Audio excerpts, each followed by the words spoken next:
I'm Pastor Len Smith, one of the ministers here at Shepherd's Heart Fellowship here in Osceola, Indiana. We're continuing our series about personal evangelism, and as you've heard in some of the earlier episodes, I'll call them, of this series, a person sharing their own personal testimony of how they came to know Christ and the change that brought in their life is very important when we share the gospel with other people. I'm going to share today a biblical example of a personal testimony. And obviously, this would help you prepare your own personal testimony as you share the gospel with other people. What I'm going to mention today comes from the book of Acts, chapter 26, the time when the Apostle Paul was before two Roman officials, Agrippa and Festus. And there are 7 parts to this biblical personal testimony, and this may prove helpful for you as well as you decide how to share your personal testimony.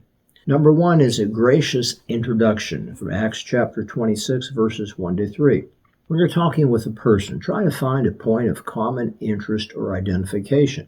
The Apostle Paul in this passage referred to Agrippa's knowledge of Jewish customs. You might find out if you share a friend, have shared experiences in family life. Number 2 would be sharing a good part of your past life. And this is what Paul did in Acts chapter 26, verses 4 and 5.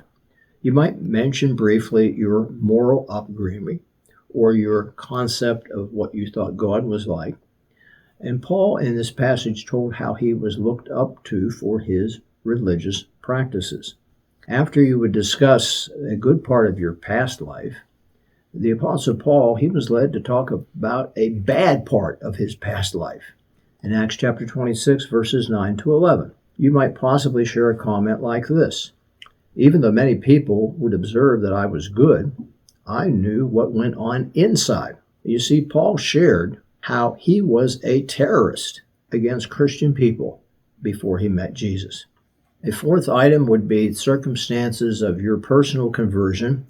Paul shared this in Acts chapter 26, verses 12 to 18. Tell about a time you realized that your good morals were not enough to earn your way into heaven, and you were ready to trust in Jesus' sacrifice on the cross for your salvation. Remember, Paul talked about his conversion on the road to Damascus.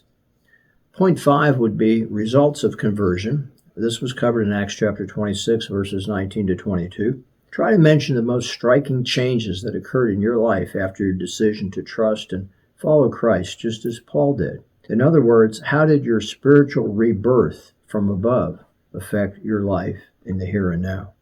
Number 6 would be a gospel message presentation, and that was done in Acts chapter 26, verse 23.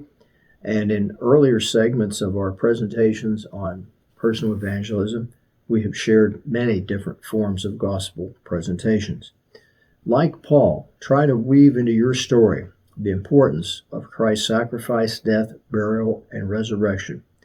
And don't forget to include the powerful message of hope and change.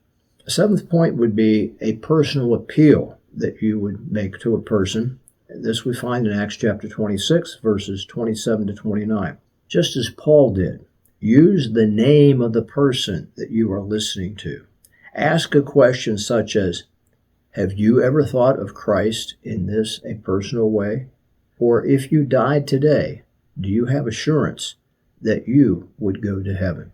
This material I've adopted that I've shared with you today from a plan of evangelism called the Grace Grow Plan that I became acquainted with some years ago.